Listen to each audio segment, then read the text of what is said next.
everyone. Now in this session we are going to discuss about the questions and answers discussion series. I have decided to take up the first chapter and the first chapter is reproduction in lower and higher plants जिसके marks है 6 marks without option और with option 8 marks है जो मैं already आपको बता चुकी हूँ पहले एक सेशन में. Now what we are going to do is जो बोर्ड ने पीडीएफ प्रोवाइड किया है वो आई होप आप सबके पास होगा. उसी पीडीएफ में से मैं आपको क्वेश्चन आंसर्स करा रही हूँ. मैं कुछ अलग नहीं करा रही हूँ, जो बोर्ड ने दिया है वही कराएंगे.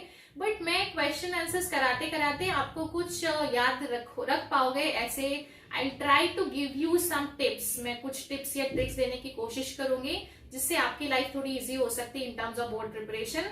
एंड एमसीक्यू आप खुद सॉल्व करिए. एमसीक्यू में कोई रॉकेट साइंस नहीं है. They are very easy if you have prepare the you can say TS of anther, double fertilization, male female gametophyte का स्ट्रक्चर, ओव्यूल का स्ट्रक्चर, वही एमसीक्यू में दिया हुआ है. Just read the MCQ. जो 10 एमसीक्यू दिए हैं, अगर कुछ भी डाउट आता है तो आप मुझे पूछ सकते हो. लेकिन in this session we are basically focusing on the 1 sentence answers only. इस सेशन में हम 1 सेंटेंस मतलब जो 1 मार्क के लिए पूछे जाएंगे उसके साथ डील करेंगे. हम छोटे छोटे पार्ट्स में ब्रेक करके वीडियोस बना के पढ़ेंगे. सो पहला ये आज का वीडियो है that is regarding 1 sentence answers only, जिसमें मैंने 7 to 8 क्वेश्चंस यहाँ डिस्कस मैं करूंगी और उसके बाद आपको 2 क्वेश्चंस होमवर्क के लिए मिलेंगे. ठीक है. First will discuss the 1 marks के questions. Like for example 1 marks में क्या पूछा जाता है, सिंगल सेंटेंस आंसर्स पूछे जाते हैं. तो देखो सिंगल सेंटेंस आंसर्स हम इस चैप्टर से पढ़ेंगे. सो सिंगल सेंटेंस आंसर्स में आपको 10 क्वेश्चंस प्रोवाइड किए गए हैं. अभी आपको करना ये है, ये 10 के 10 क्वेश्चन एंड आंसर्स बहुत अच्छे से इसको लर्न करके रखना है. Right. So basically will see that first question. और उसके साथ साथ मैं आपको ऐसे थोड़े से हाईलाइटेड वर्ड्स भी बताऊंगी सो दैट अगर वो हाईलाइटेड वर्ड्स पे आप फोकस करके याद रखोगे क्वेश्चंस तो आपको याद रखने में ज्यादा इजी हो जाएगा. पहला क्वेश्चन है why anther is called as tetrasporangiate structure. Tetra मतलब क्या होता है? टेट्रा मतलब अगर हम उसका लिटरल मीनिंग कंसिडर करें तो it would be a 4 in number. Right. So वो क्या बोल रहा है टेट्रा ये क्यों होता है, लाइक एंथर को टेट्रास्पोरेंजिएट स्ट्रक्चर क्यों बोला जाता है. So what could be it's answer, क्या हो सकता है. एंड वो पीडीएफ अभी आपके सबके पास होगा. पीडीएफ में अगर आप देखोगे तो उन्होंने कीवर्ड्स क्या एक्सपेक्ट होने चाहिए आंसर में वो भी प्रोवाइड करके दिए हैं. उसका वो कॉन्सेप्ट कौन से पेज नंबर पे मिलेगा वो भी आपको दिया हुआ है. तो बहुत ही ज्यादा स्पून फीडिंग है गाइस. आपको इतना अच्छे से प्रिपेयर करना है इस साल बिकॉज सिलेबस रिड्यूस हो चुका है, क्वेश्चन के इंपॉर्टेंट क्वेश्चन बैंक मिल चुका है. राइट. सो अभी हमें करना ये है इन क्वेश्चंस की ज्यादा से ज्यादा प्रैक्टिस करनी है. So tell me why this structure is called as a sporangiate structure, tetrasporangiate structure. I mean to say that. So will discuss. इसका आंसर हम डिस्कस करते हैं. टेट्रा मतलब 4. अभी इस डायग्राम में अगर आपने टीएस ऑफ एंथर किया होगा ना तो ये अपने आप आपसे ये क्वेश्चन बन जाएगा. ओके. तो देखिए आपका यहाँ जवाब क्या लिखना एक्सपेक्टेड था. In dithecous anther 4 pollen sacs are present. जब एंथर डाइथिकस होता है, डाई मीन्स 2 थिका. राइट. इसको अगर नहीं समझ में आ रहा है तो इसका एक वीडियो भी है जहां मैंने बच्चों को ये सेक्शन पढ़ाया हुआ था, उसका लिंक मैं नीचे शेयर कर रही हूँ. और else just practice the TS of anther और आपको समझ में आ जाएगा. जैसे फॉर एग्जाम्पल अगर हमारे पास अगर हम एंथर की बात करें तो ये डाइथिकस हो गया ना, ये फर्स्ट थिका और ये दूसरा थिका. डाई मतलब 2, ऑलवेज रिमेंबर. डाई का मतलब होता है 2.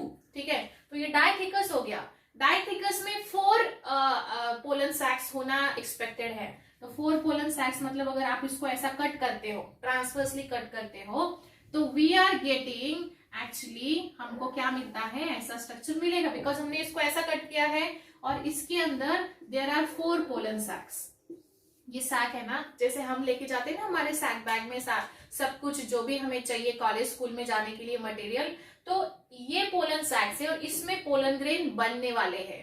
दे will be prepare and they will be nourished in this pollen sac. Because किसका सैक है ये? Pollen sac. हम क्या बोलते हैं, स्कूल का सैक है, कॉलेज का सैक है. राइट. सो ये पोलन का सैक है और इसके अंदर pollen grain would be produce and nourish. So ये बाइथिकस था. बाय और डाई सेम. ये इसको कट करने के बाद विल गेट दिस स्ट्रक्चर. तो हम क्या कैसे याद रखेंगे, सी टेट्रा ये होते हैं, these are the pollen sac. लेकिन ये किसमें सिचुएटेड है? They are in the di और bithecous anther. This is the anther, okay. So anther dithecous है और इसीलिए उसमें 4 पोलन सैक्स है, इसीलिए हम उसको टेट्रा बोलते हैं। टेट्रा मतलब 4। कैसे याद रखोगे? बहुत इजी है याद रखने में, बहुत ही सिंपल है। इसके साथ साथ आपको उसका जैसे लिटरल मीनिंग भी याद रखोगे ना तो भी याद रह जाएगा। 4 पोलन सैक्स इसके अंदर प्रेजेंट होने वाले हैं। अभी जब हम नेक्स्ट क्वेश्चन पढ़ेंगे तो नेक्स्ट क्वेश्चन में ये पूछा है, इस पे बेस्ड क्वेश्चन है वो, कि ये पोलन ग्रेन जो बनते हैं ये बाहर कैसे शेड कौन से कंडीशन में होते हैं। तो देखिए, अगर आपने ये भी स्ट्रक्चर अच्छे से पढ़ लिया तो आप इस पे बहुत सारे क्वेश्चन सॉल्व कर सकते हो, राइट। चलो अभी दूसरा क्वेश्चन शुरू करते हैं। The second question again very easy. At which stage pollen grains are shed? अभी हमने क्या देखा था? पोलन सैक पढ़ा था। वही पोलन सैक के अंदर जो पोलन ग्रेन बनने वाले हैं वो कौन से स्टेजेस में बाहर आएंगे? Because they also need to come out for the pollination, right. Grains are shed from the anther in angiosperm, ठीक है। तो अभी हमें ये समझना है कौन सी स्टेज में, कौन से सेल के स्टेज में they will shed out from the anther. Easy, आपको याद रखना है। इसका जवाब है बाइसेल्ड। बाइसेल्ड हो सकता है और बुक में 2 सेल दिया हुआ है, बाइसेल्ड और 2 सेल। हाँ, ये पता चल रहा है कि हमारे पास डाइथिकस एंथर था जिसमें 4 पोलन सैक्स थे।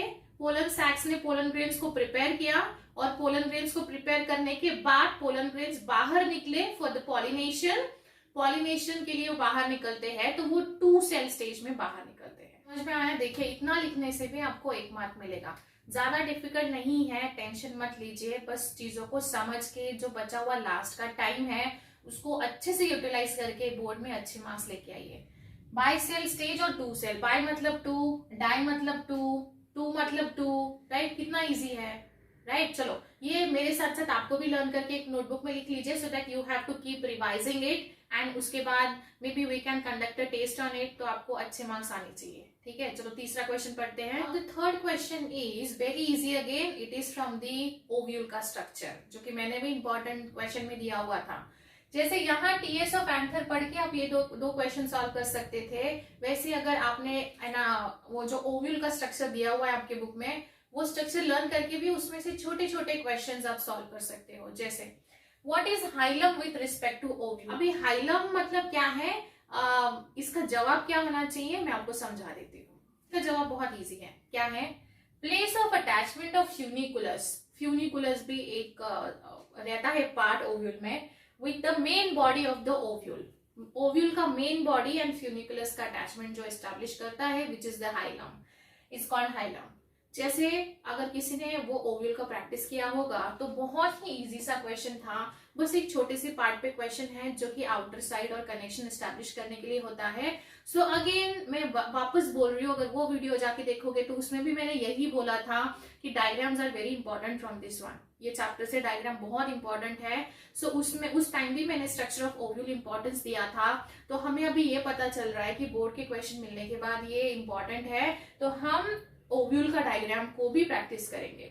सो ये 3 क्वेश्चंस जो है इसमें से अगर कोई भी क्वेश्चन आता है एग्जाम में तो किसी के भी मार्क्स लूज नहीं होने चाहिए। 6 मार्क्स 6 मार्क्स मतलब बहुत बड़ा नंबर होता है, इसीलिए बहुत ध्यान से इस चैप्टर को प्रिपेयर करिए। Now we'll discuss the 4th question. Now the 4th question is very easy, लेकिन मैं आपको इसको एक ट्रिक बता देती हूँ कैसे याद रखोगे। क्वेश्चन ये है, व्हाट इज प्रोटर्नरी? पहले तो हम इस वर्ड को ब्रेक करेंगे। कैसे ब्रेक करेंगे? हम इसको पहले तो प्रो एंड एंट्री में ब्रेक करेंगे, राइट। देखिए, प्रो एंड एंट्री में ब्रेक करने के बाद हमें ये पता चल रहा है प्रो या प्री मतलब क्या होता है, थोड़ा सा पहले, अर्लियर देन समथिंग, राइट। और एंट्री मतलब आपको याद रखना है एंड्रोशियम जो है, androecium is the male reproductive part from the flower, right. इतना तो याद रख सकते हो और इतना बेसिक नॉलेज आपके साथ होगा। सो प्रो मतलब क्या? पहले, अर्लियर ऑफ समथिंग। तो हम यहाँ ये लिख सकते हैं प्रोटैंडरी मतलब एंड्रोशियम गाइनोशियम के पहले मैच्योरिटी तक पहुंचता है। तो इसका जवाब आपको ऐसे लिखना है, condition where androecium matures earlier than the gynoecium. तो वर्ड को ब्रेक करके हमें यही समझ में आ रहा था कि एंड्री मतलब एंड्रोशियम जो कि गाइनोशियम के पहले मैच्योर होता है, प्रो मतलब पहले। तो इसका एग्जाम्पल भी आप लिख सकते हो। एग्जाम्पल लिखोगे तो अच्छा इंप्रेशन बनेगा पेपर में। Example is disc florets of sunflower. Sunflower में 2 फ्लोरेट होते हैं, अगर आपने फ्लावर देखा होगा तो इसको याद रखिए। मे बी अगर प्रोटॉन्ड्री दिया है तो आपको प्रोटोगाइनी भी पूछ सकते हैं, है ना। तो प्रोटोगाइनी का भी समझ लीजिए, प्रोटोगाइनी, राइट। देखिए प्रोटोगाइनी, अगर यहाँ एंड्री में एंड्रोशियम मैच्योर होता है तो प्रोटोगाइनी मतलब क्या होगा बताइए। Gynoecium, the condition where gynoecium matures earlier than the androecium, मतलब गाइनोशियम को पहले मैच्योरिटी तक पहुंचना है। फॉर एग्जाम्पल ग्लोरियोसा जो बुक में भी दिया हुआ है, तो बहुत इजी है। मैं हमेशा यही बोलती आई थी कि ये इस बायो की प्रिपरेशन में वर्ड्स के साथ ना डरते हुए थोड़ा सा फन क्रिएट करके हम इसको पढ़ेंगे और इसको याद रखेंगे और अच्छे मार्क्स लेके आएंगे। Now fifth question is about the examples. Examples पे भी फोकस करिए। Name any one plant in which the double fertilization is discovered. Liliaceae family के प्लांट्स पे डिस्कवर किया गया था। जैसे आप देख सकते हो लिलियम एंड फ्रिटिलारिया, ये आपको याद रखना पड़ेगा। दोनों में देखो बहुत ज्यादा कॉमन ये लारिया है, दिस इज अ लिलियम, तो आप ऐसे याद रख सकते हो लिलियम एंड लारिया। तो फ्रिटी लिखना या लिलियम फ्रिटिलारिया, ऐसे 3 वर्ड को ब्रेक करके लिख सकते हो, लिलियम फ्रिटिलारिया। सो इससे क्या हो रहा है देखो, जैसे फ्रिटिलारिया है ना, सो या फिर आप ऐसे याद रख सकते हो लिलियम एफटी मतलब फुटबॉल के साथ याद रख सकते हो फ्रिटिलारिया। सो कुछ भी करिए लेकिन याद रखिए, बिकॉज आपके पास अभी टाइम कम है। ऐसे थोड़ा सा ट्रिक करके याद रखोगे तो ज्यादा फायदे में रहोगे। Now look at the question number 6। It's very easy and it is related with the double fertilization. Now why fertilization process in angiosperm is called as double fertilization।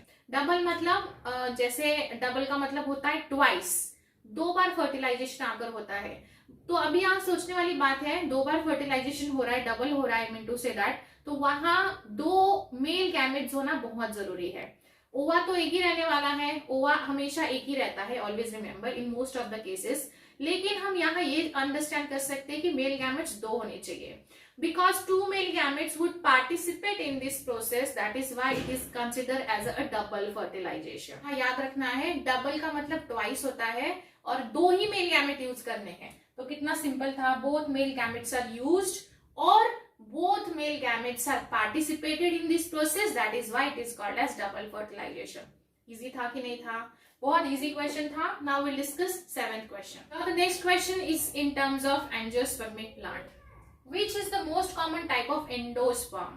सबसे ज्यादा कॉमनली जो एंडोस्पर्म पाया जाता है वो कौन सा होता है एंजियोस्पर्मिक प्लांट में? सो आपको पता होना चाहिए nuclear type of animal in terms of angiospermic plant. Nuclear काफी इजी है बिकॉज एंडोस्पर्म 3 ही टाइप के दिए हैं बुक में, उसमें से भी nuclear is the most common found in almost 161 families of angiosperm जो बुक में दिया हुआ है।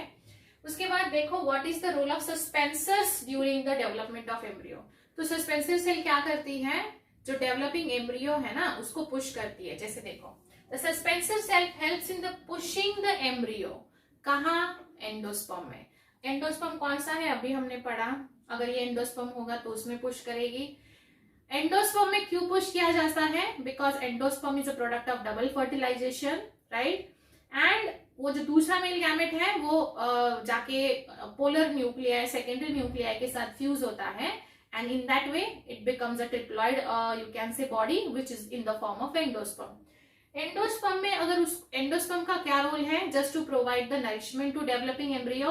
अगर एम्ब्रियो को नरिशमेंट प्रोवाइड कर रहा है तो मतलब एम्ब्रियो प्रॉपरली एंडोस्पर्म में होना जरूरी है। तो सस्पेंसर सेल उसको पुश करने में हेल्प करती है टुवर्ड्स एंडोस्पर्म। बहुत ही समझा के बता रही हूँ सो दैट अगर ये कोई भी स्टूडेंट पूरा वीडियो देखेगा तो उसको मेरे हिसाब से क्वेश्चन अगर आया तो बहुत अच्छे से लिख पाएगा। क्या होता है जब हम पढ़ते हैं या फिर किसी का समझते हैं, समझ के लेते हैं तो वो चीजें ज्यादा टाइम तक हमारे दिमाग में रिटेन रहती है। That is what I think. इसीलिए जो भी बच्चा लास्ट तक ये वीडियो देखेगा उसका बहुत ज्यादा फायदा होगा। Now these 2 questions you all have to solve. Take it as a homework. ये 2 क्वेश्चन सॉल्व करिए और आप मुझे इंस्टाग्राम या टेलीग्राम ग्रुप पे इसका फोटो क्लिक करके भेज सकते हो या कमेंट सेक्शन में आपका आंसर टाइप करके भेज सकते हो। 2 क्वेश्चन इसलिए दिए बिकॉज आपका प्रैक्टिस होना या फिर आप कैसे क्वेश्चंस एंड आंसर्स को अप्रोच करते हो वो मैं देखना चाहती हूँ, राइट। तो ये दो क्वेश्चंस आप मुझे लिख के भेजोगे, ठीक है। अगर आपको सीरियसली करना है, जो स्टूडेंट करना चाहता है वो भेजेगा। Have only talk about the one sentence answers only. इसके बाद नेक्स्ट वीडियो में we'll talk about the 2 answers question. Okay, चलो, if any doubt you can let me know. See you in next session.